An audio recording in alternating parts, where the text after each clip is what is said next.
Philippe Audiquet, Génération Patrimoine, et qui plus est, Fortune, Succès, Académie. Je me suis attribué un rôle un petit peu pédant. J'ai décidé de délivrer un savoir de plus de 30 ans à tout le monde. Et j'ai bien commencé et ça va bien continuer. Donc, ma première demande, c'est on n'a jamais rien sans rien. Je voudrais un échange avec vous. Simplement, si vous aimez et qu'à la condition que vous aimez, si ça résonne ce que je vous dis et si ça a du sens pour vous et de la valeur, eh bien soyez sympa. Vous likez, vous vous abonnez et surtout, vous partagez. Car croyez-moi, il m'arrive de dire des choses très importantes, très graves, ou de toucher des sujets très graves. Alors évidemment, les sujets que je touche, à vous ensuite de les améliorer, d'aller creuser un petit peu la surface pour vous rendre compte de ce qui se passe.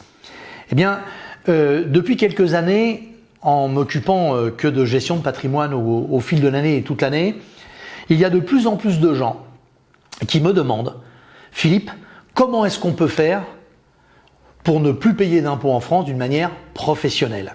Et bien évidemment, tout le monde pense au offshore. Le offshore aujourd'hui est très dangereux. Dangereux pour quelle raison? Parce que à aujourd'hui, et dans quelques secondes je vais vous avouer un scoop qui n'en est pas un encore, parce que c'est plus une rumeur qu'un scoop, quoique certains pays l'ont déjà mis en place, mais vous allez voir que la solution pour les États et nous prendre et traquer tous les euros est très facile. Alors revenons à nos moutons. Vous voulez vous faire une société offshore. Ok, vous la créez. Ça, c'est très facile. Malheureusement, avec Internet, il y a beaucoup de gens qui pullulent sur ce sujet, qui sont d'ailleurs plus ou moins bons. Vous pouvez toujours le faire. Ouvrir le compte en banque derrière, c'est pas un problème. Sauf que,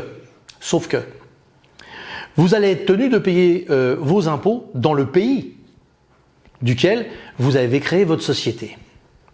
Mais il y a une directive qui est sortie et à partir du 1er janvier 2018, l'échange des communications des réels bénéficiaires physiques économiques de ces dites sociétés qui sont à l'étranger doivent être déclarées par la banque. Et dites-moi, si vous ouvrez, on va faire un peu de bon sens, si vous ouvrez une société à l'étranger et que vous mettez un directeur nominé, vous, personnellement, pour avoir le compte en banque, vous n'avez pas forcément envie que ce soit le directeur nominé qui ait les responsabilités pour ne pas apparaître. Donc, vous serez bien à un moment donné obligé d'apparaître. Et bien, avec cette nouvelle directive, vous allez être coincé parce que les banques ont obligation de donner leurs informations à leurs homologues des autres pays.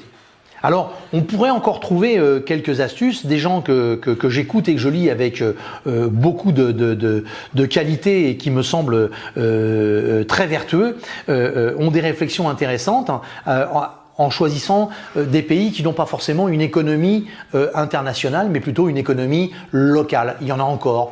Il y a plusieurs pays comme ça, je ne suis pas là pour les citer, mais vous pouvez les trouver. Par contre, les Américains ont trouvé une astuce que les Européens ont du mal à mettre en place, mais que eux ont réussi à mettre en place. Alors s'ils l'ont fait, on aura du retard comme pour toujours et comme pour tout avec les États-Unis, mais on va y arriver. Les Américains, c'est simple. Peu importe que vous soyez résident, non résident, dans un pays, aux États-Unis ou ailleurs. Peu importe que vous ayez une société à l'étranger ou pas. Vous avez un passeport américain, vous êtes américain, vous devez des impôts aux États-Unis. Point à la ligne. Vous voyez, la messe est aussi simple que ça. La simplicité, elle est évidente. Alors plein de gens ont essayé de le faire en France et c'est tombé à l'eau. Même François Hollande a essayé. Il s'est cassé le nez, il a été recalé lorsque le projet a été présenté. Parce qu'aujourd'hui, nous ne sommes pas en harmonie, nous sommes en guerre. Mais dites-vous bien une chose, c'est que ça va arriver dans pas très longtemps. Et qui parmi vous êtes vraiment prêt à dire au nom d'une qualité de vie, je suis prêt à ne plus être français, mais à être sénégalais, ou à être chyprien, ou à être maltais, ou à être ce que vous voulez, le pays que vous voulez, thaïlandais, si vous voulez. C'est pas simple, hein. C'est pas simple parce que derrière, eh bien, on a une éducation pour beaucoup en France judéo-chrétienne qui fait que on est très attaché à nos valeurs, on est très attaché à notre culture, on est très attaché à ce qui fait que notre environnement est français ou italien ou allemand ou espagnol ou peu importe quoi. Donc aujourd'hui, la vraie difficulté, c'est que dans quelques années, lorsqu'ils auront réussi à trouver les moyens de tout mettre en place, eh bien, ça va être très compliqué. Alors il existe également une solution, parce que vous savez, si la police existe, simplement parce que les voleurs ont évolué, donc la police trouve les parades, et puis les voleurs ils en trouvent une autre, etc. Eh bien l'économie c'est exactement la même chose, on trouve toujours des parades à tout. Donc peut-être que la parade pourrait être d'avoir un double passeport, peut-être que la parade pourrait être d'avoir une double nationalité, à défaut d'en changer complètement. Mais avant de vous lancer dans ces choses-là, regardez bien et étudiez bien, car en termes de droit, le moindre faux pas pourrait vous faire recaler. Et je vais vous en donner, avant de conclure, une véritable expérience d'un ami qui a décidé de se délocaliser sur l'île Maurice. Donc il a créé sa société là-bas, une GBH, donc tout va bien. Sauf que comme il envoyait de l'argent régulièrement à sa maman d'Amargé, il lui envoyait 1 000 € tous les mois. Il a été recalé par l'administration française parce que sa maman représentait aux yeux du fisc un intérêt économique. Allez, vous vous rendez compte? Vous avez une maman âgée, vous l'aidez financièrement, elle représente vis-à-vis du fisc pour vous, parce que c'est vous qui l'aidez et que vous vivez à l'étranger, eh bien, un intérêt économique. Il est obligé d'abandonner la nationalité française.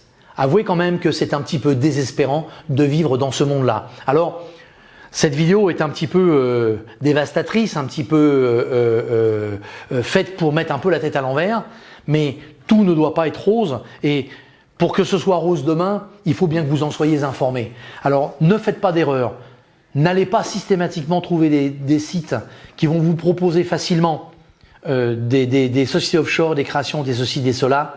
C'est pas si simple que ça. Étudiez vraiment la question pour que ça réponde à votre besoin. Et en France, vous avez des avocats ultra spécialisés, ultra compétents, qui, c'est vrai, pour une certaine somme d'argent, vous expliqueront le b.a.-ba de ce que vous pouvez ou ne pouvez pas faire. Ensuite, vous pourrez chercher les interlocuteurs, les intermédiaires ailleurs si vous le souhaitez. Mais dans un premier temps, sauvez votre argent, ça vous coûterait peut-être des fois beaucoup plus cher de faire autrement que de le faire en analysant la situation. Je vous dis à très bientôt. Au revoir. Je fais tout pour être le plus présent possible et vous donner les dernières nouvelles et les interprétations de ces dernières nouvelles. En échange, je vous demande, soyez cool, likez le pouce, abonnez-vous et partagez sur tous les réseaux sociaux.